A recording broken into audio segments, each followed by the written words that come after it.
नमस्कार, आप देख रहे हैं टीएनपी न्यूज और मैं हूं आपके साथ आलोक शुक्ला। देश की बात में आप सभी का स्वागत है। देश की बात में आज बात दिल्ली की करेंगे और दिल्ली के सिस्टम पर उठते हुए तमाम सवालों की पड़ताल करेंगे।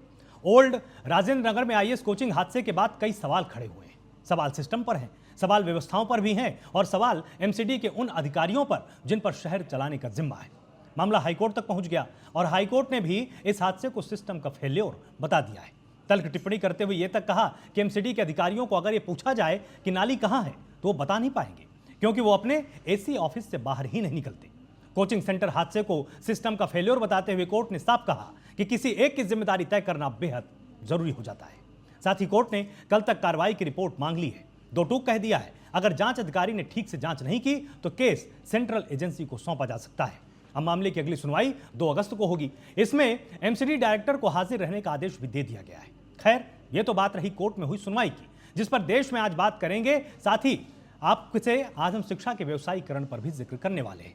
शहर शहर खुले कोचिंग सेंटर के मकड़ जाल की भी पड़ताल करेंगे, जिन्होंने शिक्षा को बिजनेस बना लिया।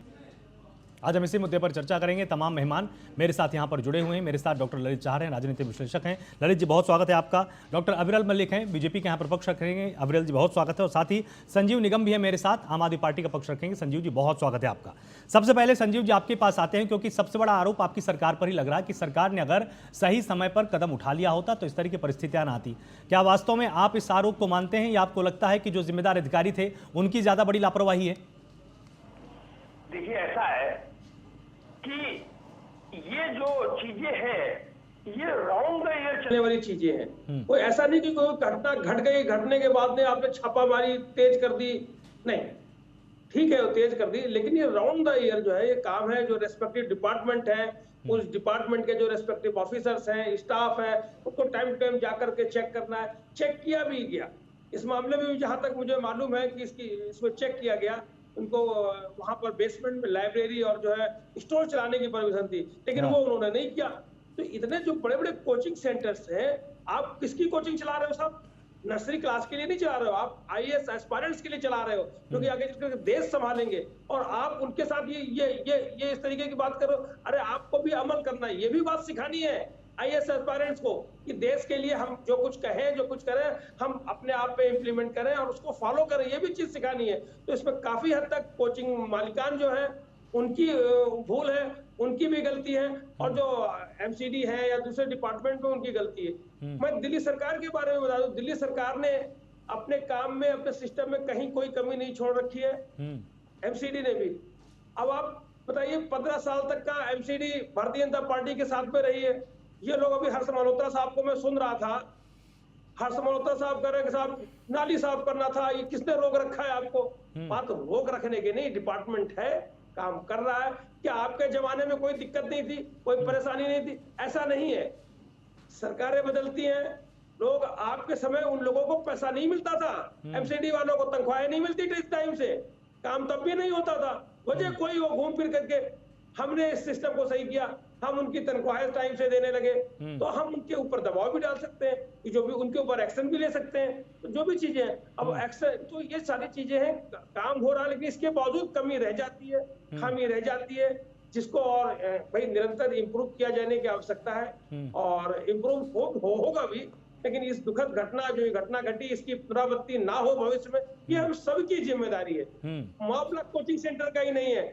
अभी कुछ दिनों पहले एक मामला आया था नर्सिंग होम का, कल किसी दूसरा कोई मामला आ सकता है। तो कुछ भी हो, जो जीवन से संबंधित चीजें हैं, जिससे जो चीजें जीवन के ऊपर अटैक करता है, तो उसमें सबको बिल्कुल सबकी जिम्मेदारी है। जो रिस्पेक्टिव डिपार्टमेंट है, सरकार है, प्रशासन है, तो लोग काम करने, सबको मिलकर के देखना। भाई देश है, देश आपका भी है, हमारा भी है, देश तरक्की करे, फले फूले, ऐसी चीजें ना हो। तो ये सब मिलजुल के करना पड़ेगा। ठीक है, आपने ये पूरा उत्तर दिया। अविरल जी, आप इनकी बातों से कितना सहमत हैं? क्योंकि इनका तो कहना है कि भाई आपके समय में तो और भी ज़्यादा खामियां थी, हमने समय पर वेतन भी कर दिया, हमने अधिकारियों को भी अनुशासित कर दिया, उसके चलते अब वो जिम्मेदारी से अपना काम कर रहे हैं, लेकिन बीजेपी को बस बात का बतंगड़ बनाने की आदत है। जी देखिए आलोक जी, आपके चैनल के करोड़ों दर्शक हैं, और वो करोड़ों दर्शक जो देख रहे होंगे संजीव जी को, वो क्या कह रहे होंगे कि किस प्रकार की ये बात कर रहे हैं। जिस तरीके से ये कह रहे हैं कि हमने सिस्टम को सुधार दिया, सही कर दिया, तो क्या सिस्टम इन्होंने आखिर सही कर दिया? ये शराब घोटाला करने वाले लोग हैं, ये भ्रष्टाचार को बढ़ावा देने वाले लोग हैं। क्या बोलेंगे इन भ्रष्टाचार के ऊपर? और जिस तरीके से मौतों पर राजनीति कर रहे हैं, लाशों पर राजनीति कर रहे हैं, ये बहुत दुखद है। इन्हें इस बात को समझना चाहिए, जिन छात्रों की जान गई है उनके विषय में क्या बोलेंगे? क्यों नहीं बोल रहे हैं? आखिर इतने संवेदनहीन कैसे हो सकते हैं ये लोग? क्या इनके अंदर मानवता नाम की चीज कोई है कि नहीं है? इनके अंदर इंसानियत नाम की कोई चीज है कि नहीं है? दिल्ली में मुख्यमंत्री इनका, दिल्ली में सरकार इनकी पार्टी की और मेयर भी इनकी शैली ओबरॉय। अब इससे अधिक इन्हें क्या चाहिए? क्यों इन्होंने नहीं किया वहां कुछ भी? इनका मुख्यमंत्री जिम्मेदार है, संबंधित विधायक जिम्मेदार है, मेयर जिम्मेदार है, आम आदमी पार्टी जिम्मेदार है। आम आदमी पार्टी का ये जो जितने भी प्रवक्ता हैं ये सब जिम्मेदार हैं। जिस तरीके से बेशर्मी के साथ चैनलों पर आकर अपनी पार्टी को डिफेंड कर रहे हैं, ये बहुत दुखद है। इस प्रकार की राजनीति ने नहीं करनी चाहिए। ये राजनीति ने दुख देगी जरूर, इस बात को याद रखें संजीव जी। विधानसभा चुनाव आ रहे हैं, संजीव जी आ रहा हूं मुंहतोड़ जवाब दे देगी और 7 सीटें हम जीते हैं लोकसभा में। और इस अनुसार देखा जाए तो 7 सीटें हम जीते हैं, विधानसभा में 70 में 70 सीट हम जीत रहे हैं। इस बात को याद रखें। दिल्ली की जनता के अंदर आक्रोश है, दिल्ली की जनता आक्रोशित है, ये सबको नजर आ रहा है। संजीव जी छोटा सा उत्तर आपका, उसके बाद ललित जी के पास जाना है। अविरल जी मत बात करिए इस तरीके से, अच्छा नहीं लगता। आज जो विषय है उस विषय पर रहिए, आप राजनीति की बातें नहीं। मैंने फिर कहा, देश से कितनी पार्टियां पहले आई अभी से और आगे भी आएंगी, कोई जरूरी नहीं। मत बात करिए कि हम भी रहे हैं, आज यहाँ है कल वहां है। अभी दिल्ली के पास कितनी पावर है, कितनी क्षमता है, 1/4 राज्य है। अभी मैं बात करूंगा, अब राजनीति की बात करूँ ज्यादा। अभी 1 महीना हुआ है, अभी जुलाई का महीना है, 2 जुलाई की शायद घटना है आपके हाथरस में, कितने लोगों की जान चली गई? Who was responsible?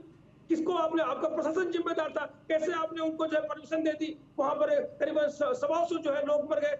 अरे भाई, हमारे देश में किसी भी देशवासी की जान जाती है, किसी भी देशवासी की जान जाती है, बच्चा हो, महिला हो, पुरुष हो, विद्यार्थी हो, डॉक्टर हो, इंजीनियर हो, आपको जरा भी लज्जा नहीं आती? मैं बात कर रहा हूँ, 3 जाने गई, हमें बहुत अफसोस है। 125 जाने चली गई वहां पर, अब तमाशा देख रहे थे, उस बाबा को पकड़ के नहीं लेके आए। कहाँ है बाबा? फिर से वो प्रवचन करने लगा अपना।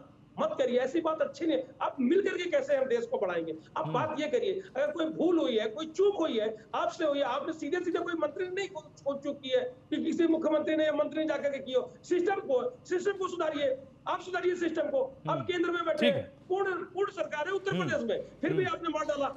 किसने किया? आपने जानबूझ करके हत्या कर दी 125 लोगों की, और कोई जरा न शर्म है न लिहाज है। अब 70 की 70 सीटें जीतने की बातें करते हो। अरे हम जीत जाओ 70 की 70 सीटें, क्या मतलब है यार? आप सरकार चला तो रहे हो देश में 10 सालों से।